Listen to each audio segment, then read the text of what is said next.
Terima kasih Tuan Yang Di-Pertua atas peluang yang diberi kepada saya untuk membahaskan bajet 2015. Kita difahamkan bahawa tema untuk bajet tahun ini ialah ekonomi rakyat. Dan peruntukan bajet 2015 ialah 273.9 bilion. Iaitu 9.8 bilion lebih daripada tahun yang lepas. Tapi yang jadi masalah sekarang ialah, bolehkah bajet yang dibentangkan dapat dicapai sasarannya, memandangkan harga minyak kian merosot dan punca kewangan kerajaan sekarang pun sudah jadi satu tanda tanya. Tapi itu harus dibahaskan. Yang saya nak sentuh di sini beberapa perkara yang saya rasa pentinglah. Soal ini boleh dibincangkan oleh lain yang pakar dalam soal nak menyelesaikan bajet. Saya ingin nak bermula dengan pendidikan. Dan di sini ada beberapa perkara yang pentinglah. Dan saya nak tanya di sini, apa sebabnya kerajaan tidak membatalkan lesen Alliance University College of Medicine? Sebaik saja diketahui bahawa Kolej Perubahan ini sedang menghadapi kesulitan kewangan yang kritikal. Ini satu tanda tanya lah yang timbul di fikiran saya. Oleh kerana kolej ini terpaksa tutup, maka kerajaan terpaksalah tanggung masalah cari tempat bagi kolej-kolej ini. Ini bermakna kos kerajaan meningkat. Satu kos yang tak dijangka. Okey? Adakah benar bahawa pengelola kolej ini, iaitu Datuk Dr. Zainuddin Wazir, telah lari ke UK kerana beliau ada harta di sana? Macam mana perkara macam ini boleh berlaku? Oleh sebab itu saya ingin bertanyalah, sebelum lesen diberi kepada seorang pemohon untuk buka sebuah kolej atau universiti swasta, adakah kerajaan menjalankan siasatan terhadap si pemohon? Dan adakah kerajaan telah kaji kemampuannya dari segi kewangan untuk buka dan mengurus sebuah kolej atau kolej universiti? Kerana jika kolej itu gulung tikar, masalah ini akan ditanggung oleh kerajaan. Dan kadang-kadang kos itu kena dibayar daripada duit rakyat melalui kerajaan. Di samping itu, saya juga difahamkan bahawa satu lagi kolej di Pulau Pinang, iaitu Kolej Pulau Pinang di balik pulau, sedang menghadapi masalah kewangan juga. Dan ada kemungkinan akan gulung tikar. Dan saya juga difahamkan bahawa adalah perbincangan yang diadakan di USM, University Science Malaysia. Ada kemungkinan bahawa USM akan ambil alih kolej ini. Adakah ini benar atau tidak? Tapi saya memang diberitahu bahawa perbincangan ini telah diadakan di Senate University Science Malaysia. Maka keterangan amat diperlukan oleh kerajaan tentang status Kolej Pulau Pinang di balik pulau. Itu sebabnya kita harus bertanyalah, berapa banyak lagi kolej-kolej ataupun universiti sedang menghadapi masalah yang sama. Sehingga sekarang sudah adalah 22 Institut Pengajian Tinggi Swasta IPTS bertaraf kolej universiti atau beroperasi. Adakah kedudukan IPTS ini kukuh atau tidak dari segi kewangan? Di samping itu, kita difahamkan bahawa ada 29 Institut Pengajian Tinggi Swasta IPTS bertaraf universiti. Maka ekoran daripada ini ialah, apakah kedudukan Universiti Al-Bukhari? Adakah Universiti Al-Bukhari telah berfungsi semula? Dan berapa ramai pelajarnya? Kita juga difahamkan bahawa Kementerian Kependidikan juga telah membuat kelulusan kepada penubuhan Asian Women's Leadership University di balik pulau Pinang. Bilakah universiti ini akan beroperasi dan siapakah akan mengendalikan universiti ini? Dan adakah kerajaan pusat terlibat dalam kos penubuhan universiti? Saya difahamkan bahawa soal tanah, masalah tanah yang harus diperolehi untuk mendirikan universiti ini masih tak dapat selesai. Dan di manalah tanah itu akan didapati. Kerana tanah-tanah di balik pulau itu sebenarnya kepunyaan kebanyakan daripada tanah itu kepunyaan orang Melayu. Kalau diambil begitu juga, macam mana kedudukan orang Melayu di balik pulau? Dan itu sebabnya lah, jika kerajaan nak setuju mendirikan universiti-universiti, kolej-kolej, adakah satu badan yang memantau universiti-universiti dan kolej-kolej ini supaya dapat didirikan dengan sempurna dan tidak menimbulkan masalah pada suatu masa yang akan datang? Di samping itu ada beberapa kes yang saya nak bincang di sini, kes tentang penyelewengan dan salah guna wang yang didapati dalam beberapa universiti. Tapi saya nak pilih hanya satu kes. Kes yang menonjol baru-baru ini ialah kes kapal RV Discovery. Sebuah kapal yang dipesan oleh Universiti Malaysia Terengganu beberapa tahun yang lalu. Kapal ini kononnya digunakan untuk kajian laut. Kos membina kapal ini pada mulanya ialah 11.9 juta ringgit. Tapi pada akhirnya memakan kos sebanyak 14.39 juta. Dan sampai sekarang, kapal ini masih tidak digunakan. Atau saya difahamkan kapal ini telah ubah daripada research vessel telah menjadi sebuah kapal penumpang. Benar atau tidak? Maka, siapa yang bertanggungjawab atas perkara ini? Oleh sebab itu, saya nak tanyalah, adakah Kementerian Pendidikan mempunyai suatu mekanisme untuk memantau macam manalah wang rakyat digunakan atau diperuntukkan untuk sesuatu projek yang diluluskan oleh sesuatu universiti, dan adakah projek itu dilaksanakan secara tulus dan ikhlas? Banyak lagi kes-kes yang saya sedang siasat yang saya akan kemukakan ke dalam Dewan Yang Mulia ini. Sekarang saya nak beralih kepada soal keselamatan.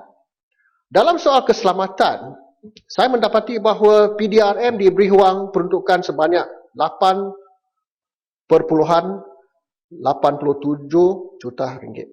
Saya tidak mahu mempertikaikan jumlah wang yang diperuntukkan. Tapi ada isu-isu penting tentang keselamatan negara yang harus dibincang dalam Dewan Yang Mulia ini. Perkara yang pertama yang harus disentuh, dan bagi saya yang penting, kerana saya wakil dari Pulau Pinang, ialah kes-kes pembunuhan di Pulau Pinang. Dari bulan Januari 2014 sehingga bulan ini, seremai 46 kes pembunuhan didapati di Pulau Pinang. Kita difahamkan bahawa kononnya majoriti mangsa ialah orang asing. Dan mereka dibunuh secara kejam. Leher mereka dikerat macam nak sembelih ayam. Baru-baru ini, 2-3 hari yang lalu, 2 wanita dibunuh dan mereka dikerat, kepala mereka dipancung, kaki mereka dibuang di satu tempat, kaki dibuang tempat yang lain.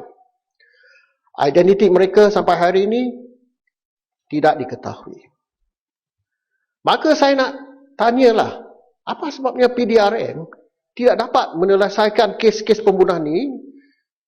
Dan kenapa begitu lama nak kesan siapa si pembunuh itu? Adakah Pulau Pinang sekarang dilanda oleh seorang pembunuh bersiri atau dengan izin a serial killer? Karena sekarang kalau nak keluar berjalan di Pulau Pinang waktu malam pun rasa cemas, rasa takut. Apakah sebabnya PDRM mengambil masa yang begitu lama untuk menyelesaikan kes-kes pembunuhan di sini? Adakah wang peruntukan untuk PDRM tidak cukup untuk melengkapkan polis kita dengan alat-alat canggih yang boleh membantu mereka menyiasat kes-kes jenayah? Seperti pembunuhan kejam ini dengan lebih berkesan, atau polis kita menghadapi masalah kerana kurang latihan yang cukup untuk membolehkan mereka menjalankan tugas mereka dengan elok, ataupun tak cukup kaki tangan untuk menjalankan tugas mereka dengan lebih berkesan. Tanya sikit boleh? Saya ini barangkali seakan-akan saya nak bergurau, tapi tidak. Tapi pelbagai malapetaka yang menimpa Pulau Pinang yang Berhormat sebut tu, adakah ini kaitannya dengan tulah pemerintah kerajaan yang berkuasa sekarang di sana?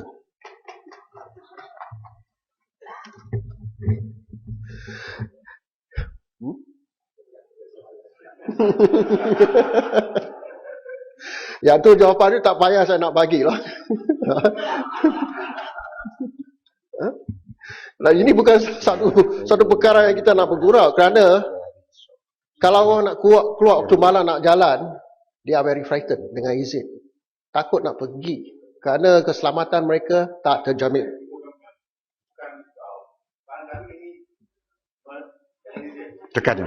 Tekan mic Your Hormat. Sebab dalam pemerintahan Kerajaan Pulau Pinang sebelum ini, perkara itu tidak pernah ditimbulkan rasanya seserius seperti yang berhormat timbulkan sekarang. Jadi itu yang saya katakan, kalau umpamanya ada kaitannya dengan cara pemerintahan yang orang tak senang. Jadi itu yang saya katakan, kalau sekiranya ini dengan istilah Melayunya lah, kalau ada tulah pemerintahan sekarang yang menyebabkan keadaan tidak aman. Dan ini ada masalah keselamatan orang ramai kan? Baik, setahu saya, menurut apa yang telah disampaikan oleh polis, kebanyakan daripada orang yang dibunuh ini terdiri daripada orang Myanmar. Dan pembunuhan ini diakibatkan oleh konflik yang sedang berlaku di Myanmar. Tapi yang ini masih belum dibuktikan, tapi ini yang disampaikan. Tapi saya tak begitu senang dengan jawapan ini kerana bukan semua yang dibunuh itu warga Myanmar. Ada juga warga negara ini yang dibunuh. Dan pembunuh itu yang mereka dah kononnya dah tangkap, walaupun orang Myanmar, dia hanya mengaku membunuh tak lebih daripada 10 orang. Tapi yang dibunuh sekarang hampir 46 orang. Maka berapa ramai pembunuh yang sedang berkeliaran di Pulau Pinang? Terima kasih Ketua. Saya rasa saya nak tanya pada Yang Berhormat, bersetuju atau tidak Yang Berhormat?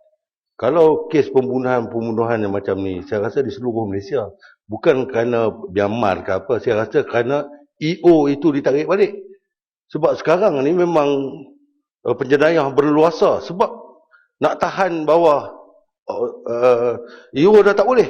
Polis darurat, ordinan darurat. Bersetuju atau tidak Yang Berhormat dengan saya?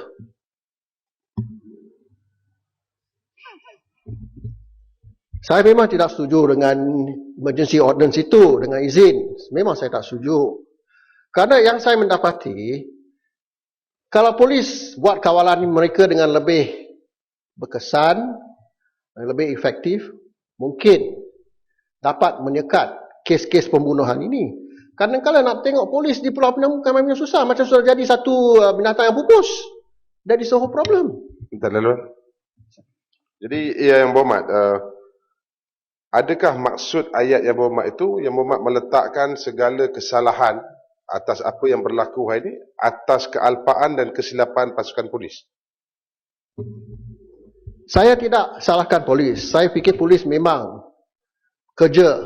Tapi bagi saya tak cukup kaki tangan polis di Pulau Pinang. Itu sebabnya, salah satu sebabnya saya memang tidak setujulah PPS itu dibubarkan ialah soal keselamatan di Pulau Pinang.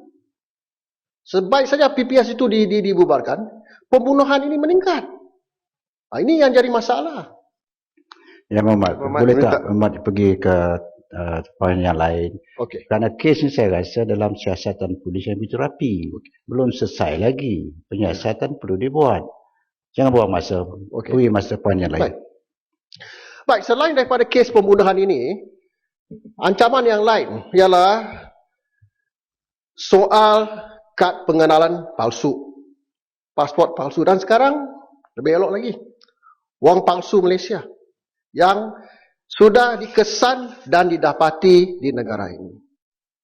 Isu ini saya timbulkan dalam Dewan Mulia ini pada masa dulu, tapi malang ini saya tak dapat satu jawapan yang memuaskan.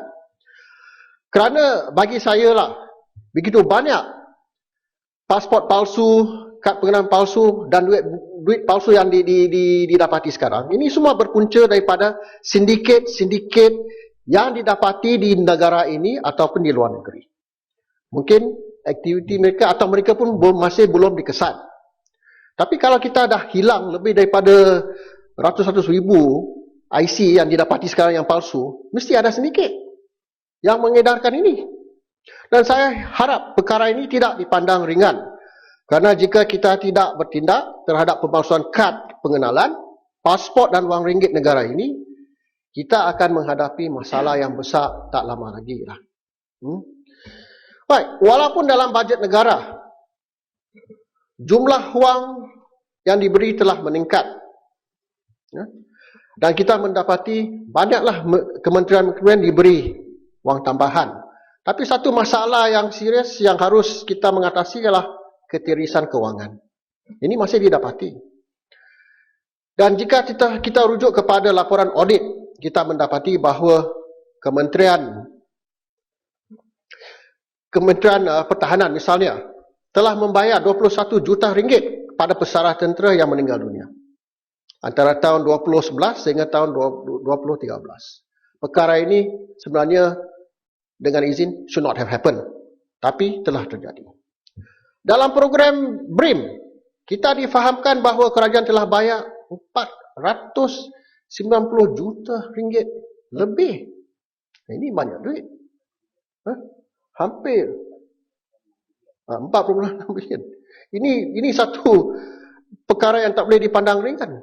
Ini merupakan satu pembaziran. Harap bahawa kesilapan ini tidak diulangilah.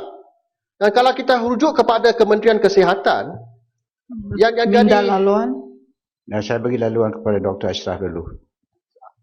Terima kasih Tan Sri Pengurusi. Apakah Yang Berhormat ingin mengatakan bahawa pemberian BRIM kepada rakyat 40% rakyat yang berpendapatan rendah itu sebagai satu pembaziran?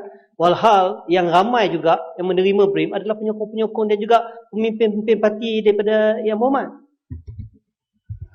Saya tidak menganggap itu sebagai satu pembaziran. It's not a waste. Tapi yang saya pertikaikan ialah ada yang tak berhak diberi, mereka dapat. Ini yang jadi masalah. Kalau soal nak pilih, nak bagi kepada penyokong kerajaan dan pembangkang tak payah nak diberi, lebih elok beri pilihan kepada mereka yang sokong pembangkang, jangan bayar cukai. Senang juga. Itu adil lah. That is fair dengan izin. Minta laluan boleh? Boleh, Yang Berhormat. Apa bukti yang Berhormat mengatakan bahawa pemberian BRIM ini kepada orang yang tidak layak? Bukankah itu sudah ditapis di peringkat LHDN, Lembaga Hasil Negeri? Boleh bagi contoh, kita tak kat Dewan Yang Mulia ini kita tak boleh bercakap berasaskan khabar angin ataupun persepsi saja. Kena ada bukti. Ini telah disampaikan dalam surat khabar. Ada juga research. Kalau nak dia punya report, saya boleh serahkan. Saya boleh bagi. Itu tak ada masalah untuk saya. It's there. Okay. Baik. Satu lagi ketirisan yang harus kita cegah ialah ketirisan yang didapati dalam Kementerian Kesihatan. Misalnya stok ubat-ubatan yang bernilai 1.21 juta ringgit dicuri daripada Hospital Umum Kuala Lumpur. Manakala di Pulau Pinang juga stok ubatan-ubatan yang bernilai 240,000 hilang. Yang memeranjatkan saya lah, seorang pegawai kerajaan di Jabatan Akaun Negara Kerajaan Malaysia telah melindapkan wang sebanyak hampir RM1 juta dan tak diberkas. Maka saya fikir kalau kerajaan nak jimat wang, nak menentukan bahawa wang itu tak disalahguna atau dicuri, mesti bertindak tegaslah dan heret mereka yang terlibat dalam ketirisan dan kecurian ke mahkamah. Dan jangan bebaskan mereka tanpa mengambil tindakan. Sekian, terima kasih. Terima kasih, Yang Berhormat. Terima kasih. Sekarang saya persilakan Yang Berhormat Datuk Adam Abdul Hamid.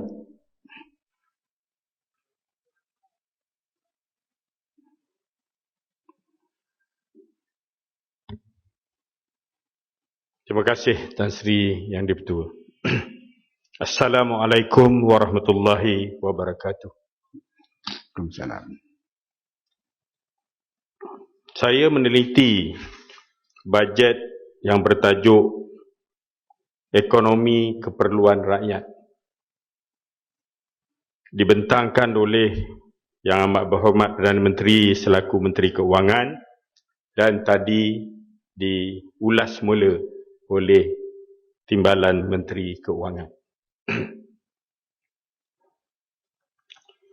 Pertama, saya nak mengungkap balik kata-kata Datuk Najib selaku Yang Berhormat Menteri Keuangan, iaitu daripada perspektif ekonomi, ketika mana meraih kemerdekaan 57 tahun lalu, kita telah membina negara ini berasaskan pertanian. Kemudiannya, kita menuju negara perindustrian moden. Selanjutnya, kita melalui fasa negara berpendapatan sederhana tinggi. Sekarang ini pula, kita sedang melangkah ke arah ekonomi berasaskan perkhidmatan. Juga disebut pasal ekonomi keperluan rakyat, iaitu EKR. Tan Sri Yang Dipertua, dalam menyokong usaha ini, saya suka menekankan sepatutnya kerajaan terus memberikan perhatian utama kepada bidang pertanian. Tak banyak disentuh soal pertanian dalam bajet kita.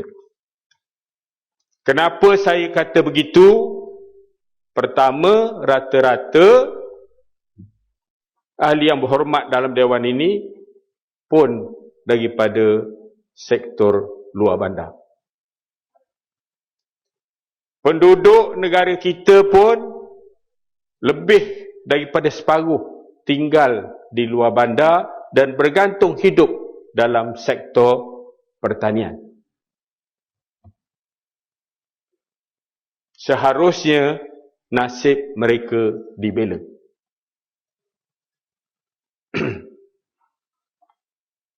Getah pertanian, kelapa sawit pertanian, bahan-bahan makanan kita setiap hari yang kita perlukan adalah daripada sektor pertanian.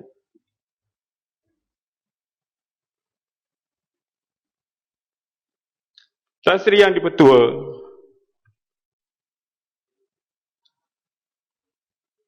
daripada sektor pertanian ini juga, sebenarnya kita boleh mewujudkan banyak peluang yang kemudiannya boleh menaik taraf pendapatan para petani kita.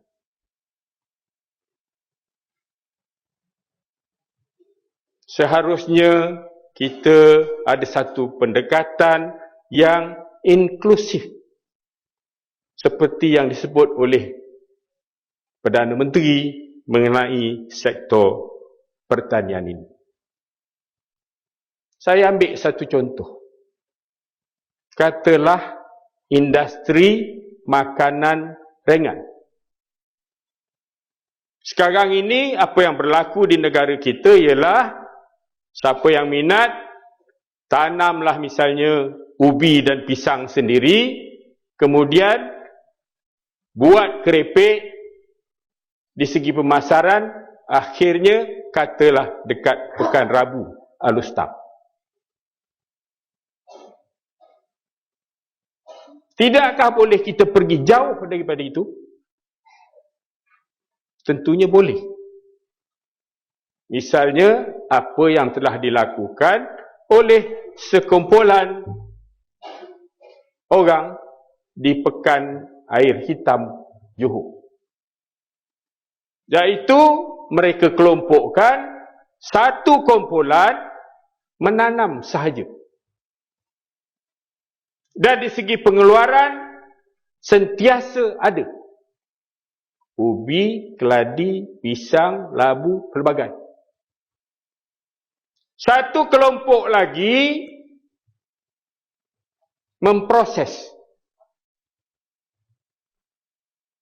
mengikut keperluan dan kehendak pasaran. Satu kumpulan lagi buat packing dengan branding sekali. Dan ada lagi satu kumpulan yang memasarkan sampai peringkat antarabangsa, dieksport ke Singapura, ke Brunei dan lain-lain. Bila saya sebut perkara ini, tidak bolehkah usaha ini diperbesarkan ke seluruh negara dengan kerjasama antara pusat dan kerajaan-kerajaan negeri?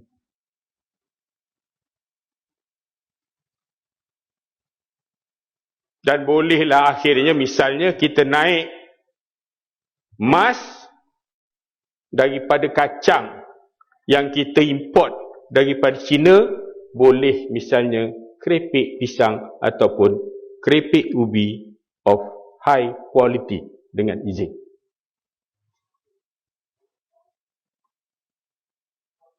Kelapa sawit, kita tahu ramai petani kita yang menceburi bidang ini. Tapi di segi produknya, kita sampai kepada tahap minyak masak. Tidak bolehkah dibuat kajian secara teliti di segi penggunaannya lebih daripada itu? Saya nak ceritakan, misalnya ada satu tablet namanya Tocovit. Popular sangat di Jerman, tapi adalah daripada pati kelapa sawit dan ia untuk mengimbangi darah tinggi serta kolesterol. Dan sangat popular sehingga tidak terdapat di pasaran Malaysia.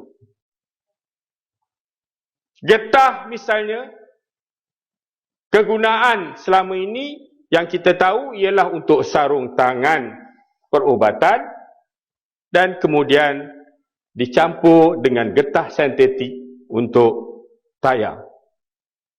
Tapi saya rasa kalau melalui penyelidikan yang teliti, mesti boleh kita gunakan lebih daripada itu dan kita munafaatkan. Jadi pertanian ini, Tan Sri Yang Dipertua, pada saya sangat penting sebagaimana yang lain-lain strategi kita di dalam bajet 2015. Petani semua sekali bergantung harap kepada kerajaan. Macam research tadi dah tentu mereka tak boleh buat. Nak menembusi pasaran antarabangsa misalnya di segi industri makanan ringan, dia juga tak mampu.